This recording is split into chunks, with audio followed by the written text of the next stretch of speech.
कैसे हैं आप सब। यहाँ पर ना मैं आई हुई थी कपड़े डालने के लिए और डेली मेरा ये तो काम बन गया है कि मैं ना कपड़े धो रही होती हूँ और कपड़ों को उतार रही होती हूँ। तो आजकल तो इसी तरह की कुछ रूटीन है क्योंकि आगे मौसम जो और ज़्यादा चेंज हो जाना है। तो मैंने जो सर्दियों के इनके बच्चों के कपड़े निकाले थे ना, हुड वगैरह अपर्स वगैरह, उनको वॉश करके मैं धूप लगवा रही। अच्छा, आज व्लॉग ना मैंने शाम के टाइम ही स्टार्ट किया। तो मेरे घर में ना यहाँ पे छोटी सी एक बिल्ली आ गई जो कि आपको नज़र आ रही है ना, ब्लैक ब्राउन कलर की। तो मैं इसको ना पकड़ के उठा रही थी, मैं देख रही थी तो ये ना बहुत ज़्यादा मुझे तंग करने लगी थी। मसलन ये कि कभी ड्राइंग रूम में जा रही थी, कभी बेडरूम में जा रही थी। तो मैंने ना इसको दूध वगैरह डाल के ना, तो बाद में फिर मैंने इसको बाहर निकाल दिया था क्योंकि इसके और भी बहन भाई जो थे ना वो बाहर ही कहीं थे। अब मैं यहाँ पे शाम की चाय पी रही थी और आप लोगों ने शाम की चाय पी ली है, और अगर नहीं पी ना तो बना लें आप खुद ही क्योंकि शाम की चाय जो है ना वो अक्सर ख़वातीन की फेवरेट होती है। तो मेरी भी ऑलमोस्ट फेवरेट है ये। जब तक मैं ये नहीं पीती ना तब तक मुझे पता नहीं क्यों रिलैक्समेंट फील नहीं होती, सुकून नहीं मिलता, ऐसा लगता है बहुत ज़्यादा थकावट है और जब तक ये पीऊँगी नहीं तब तक सुकून नहीं होगा। तो अब ना मैं आज बनाने लगी थी दाल चावल जो कि सबके फेवरेट होते हैं। और चने की दाल, मेरे हस्बैंड ने कहा था कि सुबह चने की दाल जो है ना उसको भिगो देना और शाम को बना लेना। तो मैंने इसी तरह किया। अब ना मैं इसको ऊपर रखने लगी थी। बहुत आसान इसकी रेसिपी है, क्या अब मैं आपको इसके बारे में बताऊँ। मेरी बहुत सारी सिस्टर्स हैं जिनको इसका पता है, तो मेरा नहीं ख्याल कि मुझे बताने की ज़रूरत पड़ेगी। एनीवे मैं बना रही थी तड़के वाली दाल और इसके साथ मैंने बनाने थे बॉयल्ड राइस। तड़के वाले राइस ना मैंने बहुत अब कम कर दिए हैं कि मैं बनाती नहीं हूँ, और मेरे हस्बैंड ने ही मुझे कहा था कि बॉयल बना लिया करो, तो मैंने आज भी बॉयल्ड राइस ही बनाने थे। अच्छा, यहाँ पे ना मैं देख रही थी कि मैं जब भी किचन में आती हूँ ना तो इसका जो फेस है ना, ये जो शुगर वाला आपको नज़र आ रहा है, एक छोटा सा जार, इसके अंदर स्पून भी पड़ा हुआ है। तो मैं इसका फेस सही करने की कोशिशें कर रही होती हूँ, लेकिन ये फिर उसी को दूसरी तरफ मुड़ जाता है। तो मैं इसको सेट करके ना अब रख रही थी। अब देखे मैंने दाल के अंदर कुछ भी नहीं डाला, जस्ट मैंने नमक, हल्दी और साथ में लाल मिर्च डाल के और छोटा सा टमाटर जो है ना उसको साथ ही कट करके प्रेशर लगा दिया था। और क्योंकि तड़के वाली दाल इसी तरह मेरा ख्याल है बनती है। अब मैंने जो दोपहर को कपड़े डाले थे ना सूखने के लिए, तो उनको मैं उतार रही थी। शाम हो चुकी थी तकरीबन, टाइम था यहाँ पे 6:30 बजे का। और आजकल आपको पता ही है कि बहुत जल्दी जो है वो अंधेरा सा स्टार्ट हो जाता है, शाम जल्दी हो जाती है, दिन छोटे हैं ना, तो इसलिए। तो मैं यहाँ पे अपना कुकिंग का काम कंप्लीट कर रही थी। अरीशा रमीज़ा पढ़ रही थी अपनी टीचर के पास क्योंकि इनके पेपर स्टार्ट होने वाले हैं। आई थिंक इनका मंडे वाले दिन पहला पेपर है। तो क्या आपके बच्चों के भी मंडे वाले दिन से पेपर स्टार्ट हो रहे हैं या फिर और डेज हैं उनके? मेरी तो बेटियां माशाल्लाह से 1 क्लास में हैं, इस वजह से उनका मंडे को स्टार्ट हो रहा है। बड़ी क्लास के बच्चों के लेट होंगे। अच्छा, अगर इसको हम 1-1.5 घंटा भिगो के रखें ना तो इसको ज़्यादा प्रेशर लगाने की भी ज़रूरत नहीं पड़ती, ये तकरीबन 5-7 मिनट में ही गल जाती है। अब कमरे में आई हूँ तो कमरे में ना वो नीचे कॉर्पेट वाली साइड पे भी ना बच्चों ने कोई ना कोई चीज़ जो भी ये खाती है ना कुछ गिरा देती हैं। सालिया स्पेशली इस तरह के काम करती है। सालिया के बाबा ना सुबह जाने से पहले उसको ढेर सारी चीज़ें लेके दे जाते हैं, मसलन चिप्स वगैरह हो गई, लेज, इस तरह की चीज़ें जो होती हैं ना, तो वो खाते खाते ना नीचे गिरा देती है। तो मैं शाम के टाइम लाजमी यहाँ पे ब्रश लगाती हूँ, मसलन शाम होने से पहले लगा लेती हूँ, लेकिन आज मैं देर हो गया मुझे। तो मोहम्मद इब्राहिम भी साइड पे उठे हुए थे तो मैं उसको भी देख रही थी साथ साथ। फिर मैंने कहा कमरे को भी नीट कर लेती हूँ, फिर बच्चे आ गए ना तो फिर ये काम नहीं होता। अब मैं देसी घी का यहाँ पे तड़का लगाने लगी थी। वैसे तो मैं ज़्यादा ऑयल का ही लगाती होती हूँ, लेकिन आज पता नहीं क्यों मैंने सोचा कि मैं देसी घी का लगा लेती हूँ। लेकिन मैं एक बात बताऊँ आपको, सच्ची बात बताऊँगी, मैंने जब ये दाल अपने हस्बैंड के आगे रखी ना तो वो कहते आइंदा जो है ना वो देसी घी का तड़का नहीं आपने लगाना, ऑयल का लगाना है। मसलन ऑयल या घी डाल के ना फिर लगाया करो। तो कहते मुझे ना उसमें से ना आ रहा था देसी घी का ना कुछ, तो मैंने कहा चले आइंदा मैं ना ऑयल का लगा लूँगी, देसी घी का नहीं लगाऊंगी। यहाँ पे ना मैंने अदरक और लहसुन का ही बस किया है। सब्ज़ मिर्चें जो है ना वो मैं साबुत और काट के डाल दूँगी इसके अंदर। लास्ट में काली मिर्च भी मैं डालती होती हूँ।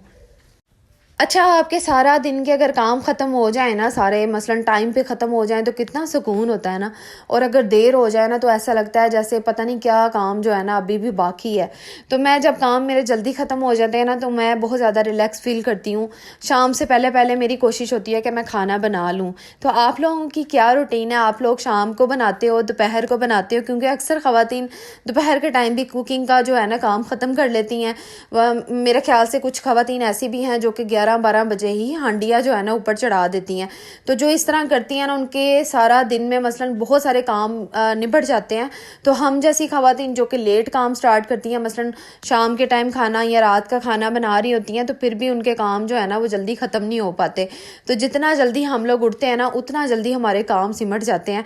तो यहाँ पे अब किचन में कुकिंग का काम जैसे ही किया है ना, तो बर्तन तो धोने वाले हो ही जाने थे। तो मैंने हर रोज़ जो है ना वो रात को सोने से पहले भी बर्तन धो देती हूँ, ताकि मेरी हेल्पर जो सुबह के टाइम आती है ना, उनको कोई मसला ना हो कि वो ढेर सारे बर्तन देख के घबरा ना जाए। तो वो इसी तरह आजकल हो रहा है कि जब मैं धोना ना पाऊँ तबीयत की वजह से, तो फिर वो जब सुबह देखती है ना, तो फिर मुझे कहती हैं वो कि बहुत ज़्यादा बर्तन किए हुए हैं आज आप ही आपने। खैर यहाँ पे राइस भी पक चुके थे, तो मैं दम जो है ना उसको उठा रही थी और देख रही थी कि चावल सही बने हैं कि नहीं बने। तो माशाल्लाह से बिल्कुल ठीक पक गए थे। मैं ज़्यादा जो है ना वो हार्ड नहीं रखती, नरम से बनाती हूँ जब भी बॉयल राइस बनाती हूँ।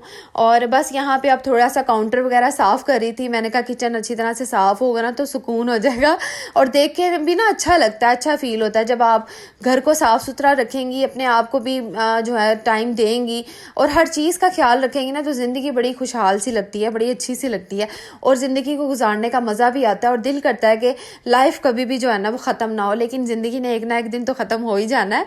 तो यहाँ पे ना मैं आप लोगों के साथ शेयर करी हूँ मोहम्मद इब्राहिम के लाडले बेटे के, लाडली तो मेरी शहजादियाँ भी हैं, लेकिन अब मोहम्मद इब्राहिम की बारी है जनाब। प्यार तो वो तीनों जो है ना वो भी ले रही हैं, लेकिन अब मोहम्मद इब्राहिम को तो प्यार करना है, क्योंकि वो भी जो है ना बड़ी दुआओं के साथ आया है। और मैंने हमेशा अपने रब से दुआ की है ना, जो वो मुझे ज़रूर मिला है। तो मैंने ना यहाँ पे इसके कपड़े निकाले, मैंने कहा ऑनलाइन भी कुछ मंगवाए हुए थे पहले के, और मैंने कहा आप लोगों के साथ शेयर करती हूँ।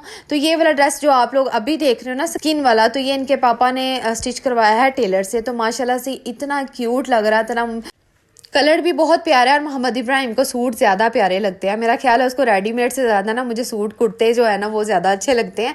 वैसे आजकल टेलर बहुत ज़्यादा इनकार करते हैं कि हम नहीं स्टिच करके दे सकते ये वो, लेकिन क्या करें, इनके पापा के पास ना हल होता है फिर भी थोड़ा बहुत।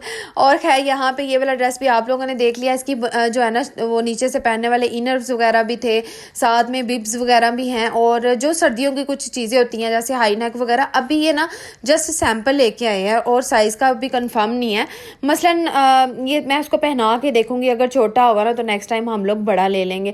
तो काफ़ी देर के बाद, मसलन 3-4 साल के बाद कपड़े परचेज़ किए हैं ना, और फर्स्ट टाइम जो है बेबी बॉय के हम लोग कर रहे हैं, तो इतना ज़्यादा जो है ना वो एक्सपीरियंस नहीं था, लेकिन साइज़ मुझे परफेक्ट लगा है हर चीज़ का। और इसके देखे ग्लव्स भी इनके पापा लेके आए थे, बहुत प्यारे लग रहे थे।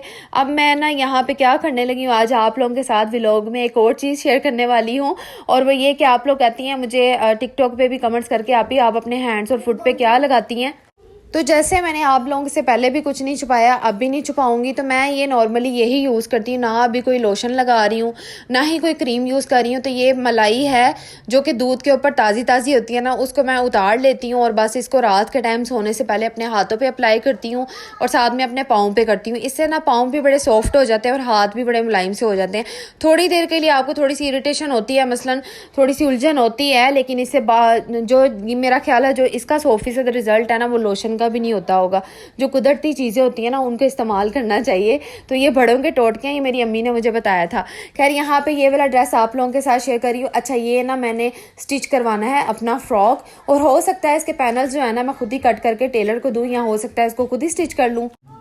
अच्छा ये सर्दियों का ही स्टफ़ है, और आपको वीडियो में कलर थोड़ा सा और टाइप का लग रहा है, इसका कलर थोड़ा सा डार्क था। इसके ऊपर ना छोटा छोटा सा एम्ब्रॉयडरी का फूल बना हुआ है। तो मुझे ये ना जब मैंने इसको देखा था ना गुल अहमद की शॉप पे, मुझे ये तभी बड़ा पसंद आया था, और ये कपड़ा इस तरह का था कि इसका फ्रॉक बन सकता था ईजीली। तो अब मैं इसका हिसाब लगा रही थी कि इसका फ्रॉक बनेगा भी कि नहीं, पैनल्स किस तरह से कट होंगे। तो मैं इसको काट के टेलर को पकड़ा दूंगी, फिर वो इसको स्टिच कर देंगी, क्योंकि मैं जाने वाली हूँ। आप लोगों को कल की वीडियो में भी बताया था, और कुछ मेरी प्यारी बहनों ने ना गैस कर लिया था कि मैं कहाँ जा रही हूँ। अभी भी नहीं, मैं आपको बताऊंगी, ठीक है। और यहाँ पे अब बनाने लगी थी मैं टी केक बना रही हूँ, और उसके लिए मैं सबसे पहले ड्राई इंग्रेडिएंट्स जो है ना उसको सेपरेट कर रही हूँ। मैंने लिया है 1 कप मैदा, 1 टीस्पून इसके अंदर बेकिंग पाउडर मैंने डाला है, साथ में मैंने ½ टीस्पून जो है वनीला एसेंस का पाउडर शामिल किया। अगर आपके पास पाउडर नहीं है तो आपने इसका लिक्विड भी डाल लेना, लेकिन इसके अंदर नहीं डालना, ठीक है। अब इसको अच्छी तरह से मैंने मिक्स कर लिया था। नमक भी थोड़ा सा जाएगा इसके अंदर, क्योंकि नमक के साथ टेस्ट अच्छा आता है। अब मैंने एक बाउल लिया, उसके अंदर मैं 2 अंडे शामिल करूंगी। 2 अंडों के साथ ये केक बन जाएगा टी केक। लेकिन मेरे पास जो केक मोल्ड था ना वो थोड़ा बड़े साइज़ का था, तो यहाँ पे अंडा शामिल करने के बाद मैंने हाफ कप जो है इसके अंदर चीनी का डालना है। चीनी का मैंने पाउडर बना लिया, मसलन जो ग्राइंड करने वाली मशीन होती है ना, मैंने उसके अंदर इसका पाउडर बना लिया था। अच्छा, इस चीनी को और अंडे को हमने इस तरह से बीट कर लेना है। थोड़ी देर 1 मिनट के लिए बीट करने के बाद हम इसके अंदर शामिल करेंगे ऑयल। 1/4 कप इसके अंदर ऑयल का मैं डालूंगी। बस ये वाला काम हमने अब कर लिया। अब जो मैदा वगैरह हमने मिक्स करके रखा था साइड पे, उसको छान तो हमने पहले से लिया था। तो अब इसके अंदर मैं स्पैचुला की मदद से या फिर हैंड विस्क के साथ मैं इसको मिक्स करूँगी और स्लोली थोड़ा थोड़ा हम इसके अंदर शामिल करेंगे, थोड़ा थोड़ा ऐड करेंगे। एकदम से सारा नहीं आपने इसके अंदर डालना, इससे ये होगा कि गुठलियाँ सी बन जाएंगी। अच्छा, यहाँ पे उबलता हुआ दूध जो होता है ना वो इसके अंदर हमने शामिल करना है। मैंने आधा कप दूध लिया है, 2 चम्मच मैंने बटर के शामिल करके ना इसको अच्छी तरह से मैंने पका लिया था। मसलन गरम गरम हमने दूध इसके अंदर डाल देना है। अब डालने के बाद इसको मिक्स करेंगे और बस इसको केक मोल्ड में डाल देंगे। अच्छा, यहाँ पे मैंने आपको एक चीज़ नहीं बताई कि मैंने जर्दा रंग जो होता है ना वो भी थोड़ी सी चुटकी मैंने ऐड किया था येलो कलर के लिए। अच्छा, आजकल जब भी मैं केक बनाने लगती हूँ ना तो इसके ऊपर जो गार्निशिंग की चीज़ें होती हैं ना वो मुझे बाद में याद आती हैं, बाकी चीज़ें मेरे पास मौजूद पड़ी होती हैं। खैर, आज भी मेरे साथ इसी तरह हुआ कि मैंने कोई चीज़ मंगवाई नहीं हुई इनके पापा से ना, पीनट्स वगैरह कोई भी चीज़ इस तरह की यूज़ नहीं की। तो यहाँ पे ना चॉकलेट चिपी वही पड़ी हुई थी, तो मैं इसके अंदर वही स्प्रिंकल कर रही थी। आप लोगों को जो समझ आएगी ना आप लोग डाल लीजिएगा। वैसे ये सिंपल भी मज़े का लगता है। और यहाँ पे आप लोगों को पता चल रहा है ना कि केक मोल्ड का साइज़ थोड़ा सा बड़ा था, छोटा होता ना तो ये इसने ऊपर तक और ज़्यादा राइज हो जाना था। खैर, यहाँ पे अब मैं इसको रखने लगी हूँ ओवन में। ओवन को मैंने पहले से ही प्री हीट कर लिया था, जैसा कि आप लोगों को पता ही है कि ओवन को पहले से ही प्री हीट करना पड़ता है। 10 मिनट्स के लिए मैंने इसको प्री हीट कर लिया था 180 पे। अब इसको मैं लगा रही हूँ टाइम यहाँ पे तकरीबन 30 to 35 मिनट, और 180 पे या 190 पे हमने इसको बेक कर लेना। दोनों रॉड्स ऑन कर लेने हैं और बस इसको टाइम जैसे ही कंप्लीट होगा इसकी फाइनल लुक भी आप लोगों के साथ शेयर करने लगी हूँ। लें जी, इसका टाइम कंप्लीट हो गया था। अब इसको मैं निकाल रही हूँ और अब इसकी फाइनल लुक आप लोग देख लीजिएगा कि टोटल ये पक चुका था। अक्सर टाइम जल्दी हम लोग निकाल लेते हैं ना तो फिर वो केक अंदर से पका नहीं होता। ऊपर से कलर तो आ जाता है लेकिन अंदर से बाज़ दफ़ा कच्चा रह जाता, तो आप किसी स्टिक के साथ पहले चेक कर लीजिएगा। अच्छा, मुझे किसी का कमेंट आया था कि आप इसको ओवन के बगैर भी बनाना सिखाएं, तो मैं ना जल्दी आप लोगों के साथ ओवन के बगैर बनाना भी सिखा दूंगी। अभी तो आपको ओवन का भी बता रही हूँ, टाइमिंग सेट करके भी बताती हूँ। तो यहाँ पे केक की फाइनल लुक आप लोगों के सामने ही है कि ये कितना माशाल्लाह से अच्छा लग रहा था। अगर इसका मोल्ड जो है ना केक मोल्ड छोटा होता ना तो इसकी खूबसूरती और ज़्यादा बढ़ जानी थी।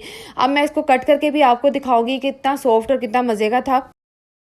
सर्दियों के मौसम में शाम की चाय के साथ केक ना हो तो मज़ा ही नहीं आता, तो इसीलिए मैं आजकल ये रेसिपीज़ जो हैं आप लोगों के साथ शेयर कर रही हूँ ताकि आप लोगों के लिए आसानी हो जाए।